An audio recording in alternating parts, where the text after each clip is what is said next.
इलाहाबादिया के घर पर पहुंची है। रणवीर पर अश्लीलता फैलाने का आरोप लगा है। इससे पहले खार पुलिस स्टेशन उन्हें बुलाया गया था। समय रैना को भी पुलिस की टीम बुला चुकी है। ये बड़ी खबर है जो इस बीच सामने आ रही है। इंडियाज गॉट टैलेंट शो के दौरान अभद्र टिप्पणी करने का मामला है, जिसको लेकर उनके ऊपर एफआईआर दर्ज की गई है। बड़ी खबर जो इस बीच सामने आ रही है। मुंबई से बड़ी खबर है। रणवीर इलाहाबादिया के घर पर पुलिस की टीम पहुंची है। रणवीर पर अश्लीलता फैलाने का आरोप है। इससे पहले खार पुलिस जो है उनके घर पर पहुंची थी। उन्हें पुलिस स्टेशन बुलाया गया था और समय रैना को भी पुलिस बुला चुकी है। ये बड़ी खबर है जो इस बीच सामने आ रही है। मुंबई पुलिस समय रैना को भी बुला चुकी है। इंडियाज गॉट टैलेंट शो में अश्लील कमेंट करने का पूरा मामला है। ये इंडियाज गॉट टैलेंट शो के अश्लील कंटेंट को लेकर एक्शन। रणवीर इलाहाबादिया की अश्लील टिप्पणी पर कार्रवाई की गई है। यूट्यूब ने अश्लील टिप्पणी वाला कंटेंट हटा दिया है। एनएचआरसी ने अश्लील कंटेंट हटाने के लिए कहा था और एनएचआरसी ने 3 दिन का अल्टीमेटम दिया था। ये बड़ी खबर है जो इस बीच सामने आ रही है। 3 दिन का अल्टीमेटम दिया गया था। नेशनल ह्यूमन राइट्स कमीशन के द्वारा अल्टीमेटम दिया गया था। कंटेंट हटाने के लिए कहा गया था। 3 दिन का अल्टीमेटम दिया गया था। ये बड़ी खबर है जो इस बीच सामने आ रही है। इंडियाज गॉट टैलेंट शो के अश्लील कंटेंट को हटा लिया गया है। ये बड़ी खबर है। यूट्यूब ने ये एक्शन लिया है। यूट्यूब ने अश्लील टिप्पणी वाला भाग हटा दिया है। ये बड़ी खबर है। एनएचआरसी ने 3 दिन का अल्टीमेटम दिया था। रणवीर इलाहाबादिया बतौर गेस्ट इस शो में पहुंचे थे और इस शो में बतौर गेस्ट जब वो पहुंचे थे, कंटेस्टेंट से उन्होंने बातचीत के दौरान ये अभद्र टिप्पणी की थी, जिसको लेकर न केवल मुंबई बल्कि पूरे देश में बवाल मचा। और ये क्लिप जो है वो सोशल मीडिया पर जमकर वायरल हुई है। यूट्यूब, इंस्टाग्राम, ट्विटर, फेसबुक पर काफ़ी ज़्यादा चर्चा का विषय ये वीडियो रही है।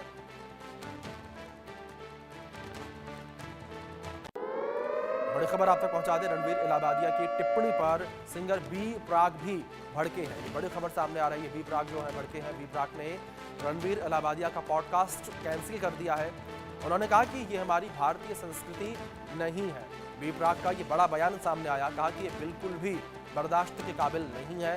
संस्कृति का सम्मान करते हुए कॉमेडी करें, बी प्राक ने कहा। ये बड़ी खबर है जो सामने आ रही है। बी प्राक ने अपना पॉडकास्ट शो रणवीर इलाहाबादिया के साथ रद्द कर दिया है।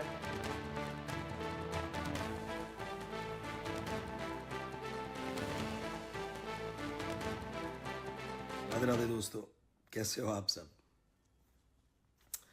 मैं ना यार एक पॉडकास्ट में जाने वाला था अभी, जो beer biceps, and we cancel that. क्यों? क्योंकि आपको पता है कि वो कैसी पैथेटिक थिंकिंग है और कैसे शब्द यूज करे गए हैं समय रैना के शो पे। आई थिंक नहीं यार, मतलब ये हमारा इंडियन कल्चर नहीं है। ये हमारा कल्चर ही नहीं है।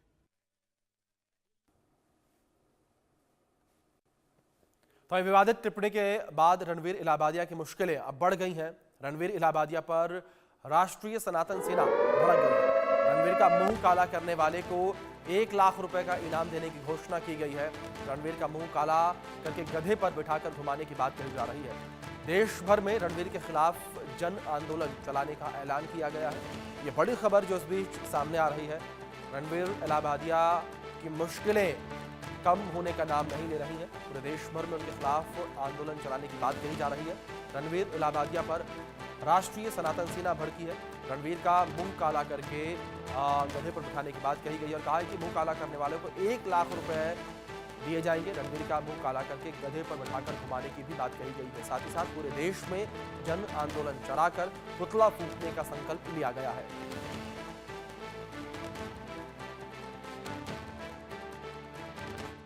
रणवीर इलाहाबादी ने जो बयान दिया है माता पिता को लेकर, उससे पता चलता है कि सुअर के संस्कार क्या हैं। और राष्ट्रीय सनातन सेना इसका घोर विरोध करती है और पूरे देश भर में जन आंदोलन चलाकर इसका पुतला फूकेंगे। और मैं सभी भाइयों से अपील करता हूं और अपनी घोषणा करता हूं कि जो कोई इसका मुंह काला करेगा उसको राष्ट्रीय सनातन सेना 1 लाख रुपए का नगद पुरस्कार देगी और इसका घोर विरोध करेंगे। और राष्ट्रीय सनातन सेना के किसी पदाधिकारी को रणवीर इलाहाबादी मिल जाता है तो इसका मुंह काला करके गधे पर बिठाकर इसका जुलूस निकालेंगे। जय श्री राम। वहीं इसको लेकर रणवीर इलाहाबादिया का माफीनामा भी सामने आया है और अपने माफीनामा में उन्होंने क्या कुछ कहा है वो सुनिए आप।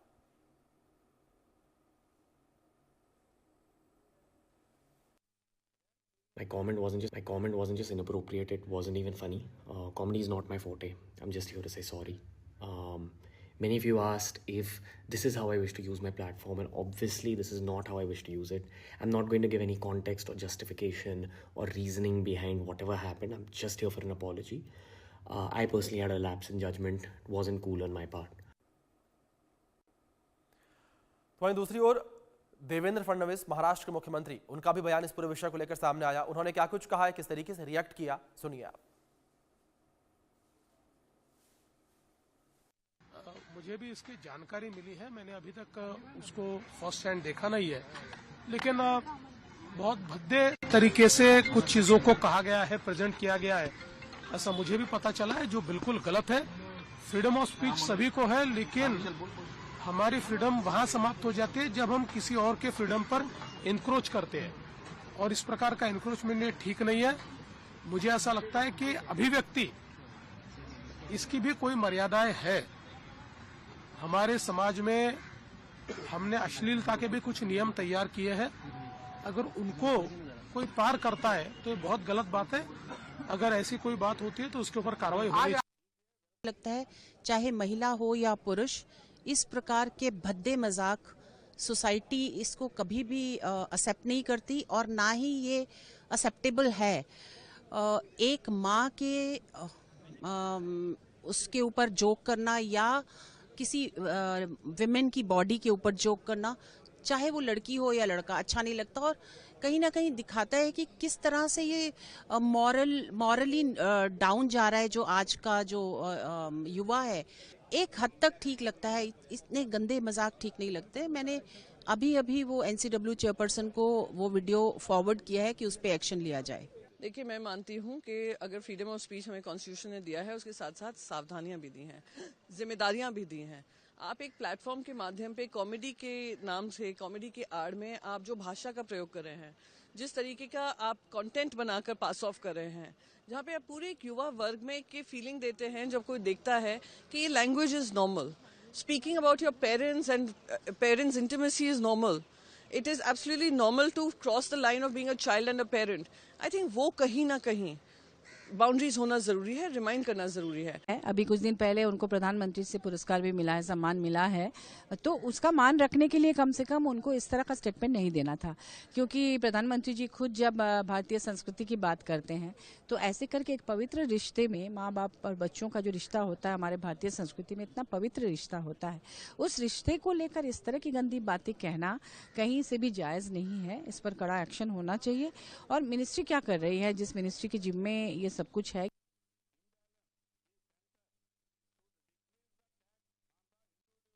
का बयान सामने आया है, उस पर अब सियासत भी होने लगी है। जहां एक रणवीर इलाहाबादिया ने पूरे मामले को लेकर माफी मांग ली है, लेकिन उनकी माफी स्वीकार होती नजर नहीं आ रही है। जिस तरीके से उनका कमेंट सामने आया था माता पिता को लेकर, उसको लेकर लगातार इस वक्त विवाद जो है वो बढ़ता चला जा रहा है। खुद महाराष्ट्र के मुख्यमंत्री देवेंद्र फडणवीस का भी बयान सामने आया। उन्होंने भी इस बात का जिक्र किया कि आदमी को फ्रीडम ऑफ स्पीच की आज़ादी तो है, लेकिन आप उस आज़ादी का दुरुपयोग ना करें जिससे कि किसी और को समस्या हो। ऐसा करने पर आप किसी और की निजता का हनन करते हैं, ऐसा करने पर आप किसी और की फ्रीडम का हनन करते हैं। और दूसरी ओर तमाम जो नेता हैं उनके रिएक्शन भी पूरे मामले को लेकर सामने आ रहे हैं। और रणवीर इलाहाबादिया ने भी पूरे मामले को लेकर माफी मांगी। उन्होंने क्लियरली कहा है कि वो बिना भी कंडीशन के, बिना किसी कंडीशन के सीधे तौर पर माफी मांगते हैं। इस बीच बड़ी खबर भी सामने आ रही है, उसका रुख कर लेते हैं, जहां रणवीर इलाहाबादिया से जुड़ी बड़ी खबर निकलकर सामने आई है। शिवसेना एमपी ने संसद में ये मुद्दा उठाया है, सरकार से गाइडलाइंस बनाने की मांग की गई है, तो संसद में भी ये मुद्दा गूंजता हुआ नजर आया है। रणवीर इलाहाबादिया से जुड़ी बड़ी खबर है, शिवसेना के एमपी ने संसद में ये मुद्दा उठाया है, सांसद ने मुद्दा उठाया है संसद में। गाइडलाइंस बनाने की मांग की गई है। ये बड़ी खबर है, शिवसेना ने गाइडलाइंस बनाने की मांग संसद में की है। कहा गया है कि इस तरीके से गाइडलाइंस बने ताकि कोई भी इस प्रकार अभद्र टिप्पणी ना कर सके। शिवसेना सांसद ने OTT के लिए कानून बनाने की मांग की है। संसद में रणवीर इलाहाबादिया का मुद्दा उठा है। ये बड़ी खबर निकलकर सामने आ रही है। जिस तरीके से इंडियाज गॉट टैलेंट शो में रणवीर इलाहाबादिया का कमेंट सामने आया था, उसको लेकर विवाद मचा और शिवसेना सांसद ने OTT के लिए कानून की मांग की है। संसद में रणवीर इलाहाबादिया के बयान का मुद्दा उठा है और संसद में इस मुद्दे को लेकर कहा गया कि OTT को लेकर कानून बनाया जाए। ये बड़ी खबर है, सरकार से गाइडलाइन बनाने की मांग की गई है। शिवसेना सांसद ने OTT के लिए कानून बनाने की मांग की है। संसद में रणवीर इलाहाबादिया का मुद्दा उठता नजर आया। ये बड़ी खबर है जो सामने आ रही है। समय रैना का शो इंडियाज गॉट टैलेंट, इसमें बतौर गेस्ट जो है रणवीर इलाहाबादिया पहुंचे थे, जिस दौरान उन्होंने ये अभद्र टिप्पणी एक कंटेस्टेंट पर की और जिसके बाद जैसे ही ये शो स्ट्रीम हुआ YouTube पर, उसके बाद लगातार चर्चा इस क्लिप को लेकर होने लगी, इस कमेंट को लेकर होने लगी और देखते ही देखते ये कमेंट वायरल हो गया और उतनी क्लिप जो है काफ़ी ज़्यादा वायरल हुई। इसके बाद रणवीर इलाहाबादिया को आलोचनाओं का शिकार होना पड़ा है और ये पूरा मुद्दा जो है वो अब राजनीतिक गलियारों में भी उठता हुआ नजर आ रहा है। शिवसेना सांसद के द्वारा ये मुद्दा उठाया गया है। शिवसेना सांसद ने सरकार से गाइडलाइन बनाने की मांग की है। कहा है कि OTT को लेकर कानून बने, ये मांग की गई है। तो संसद में भी रणवीर इलाहाबादिया का बयान का मुद्दा उठा है। बड़ी खबर निकलकर सामने आई है, बड़ी अपडेट इसमें सामने आई है। नरेश महस्के का ये बयान सामने आया है। सरकार से गाइडलाइन बनाने की मांग की गई है। शिवसेना सांसद ने OTT के लिए कानून की मांग की है। ये बड़ी खबर सामने आ रही है। संसद में रणवीर इलाहाबादिया के बयान का मुद्दा उठा है। लोकसभा में शिवसेना सांसद नरेश ये मुद्दा उठाते नजर आए हैं। सरकार से गाइडलाइन बनाने की मांग की गई है। ये बड़ी खबर है जो इस बीच सामने आ रही है। संसद में रणवीर इलाहाबादिया के बयान का मुद्दा उठा है और जिस तरीके से रणवीर इलाहाबादिया का बयान सामने आया था, ये बयान लगातार चर्चाओं में बना हुआ है। दूसरी ओर रणवीर इलाहाबादिया की जो मुश्किलें हैं वो भी अब बढ़ने लगी हैं। समय रैना के खिलाफ भी FIR हुई है। समय रैना को भी पुलिस ने बुलाया था, पुलिस स्टेशन गए थे। रणवीर इलाहाबादिया को भी पुलिस ने बुलाया था और रणवीर इलाहाबादिया के घर पर भी पुलिस की टीम पहुंची है। ये बड़ी खबर लगातार आप तक पहुंचा रहे हैं। शिवसेना सांसद ने OTT के लिए कानून बनाने की मांग की है और रणवीर इलाहाबादिया के बयान का मुद्दा उठता नजर आया।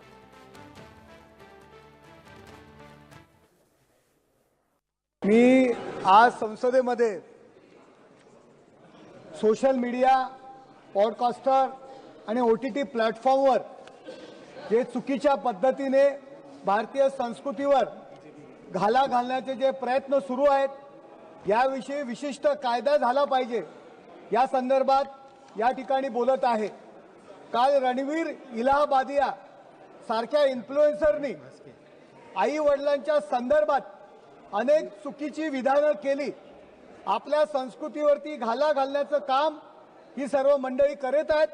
OTT प्लॅटफॉर्मवर लोकशाहीच्या नावावरती चुकीच्या पद्धतीने विषय हँडल करायचा आहे, देवदेवतांच्या विरुद्ध चुकीच्या पद्धतीने बोलायचे।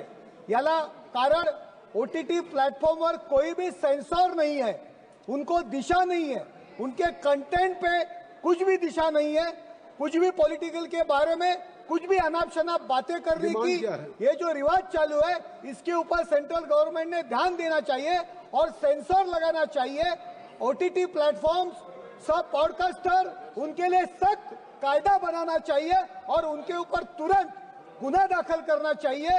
ये विषय ये सभागृह में मैं आपके सामने रखता हूं। श्रीमती प्रतिमा मंडल जी। चलिए आगे बढ़ते हैं। बड़ी खबर महाकुंभ से जुड़ी हुई है। महाकुंभ में कल माघी पूर्णिमा का स्नान पर्व है। संगम में 2 करोड़ से अधिक श्रद्धालु आस्था की डुबकी लगाएंगे। व्यवस्थाओं पर महाकुंभ के DIG का बड़ा दावा सामने आया। उन्होंने कहा कि हर स्तर पर व्यापक तैयारी है। मेला क्षेत्र में कहीं भी जाम नहीं, सुगमता के साथ श्रद्धालुओं का स्नान प्राथमिकता है। ये बड़ी खबर है जो इस बीच सामने आ रही है। सुगमता के साथ श्रद्धालुओं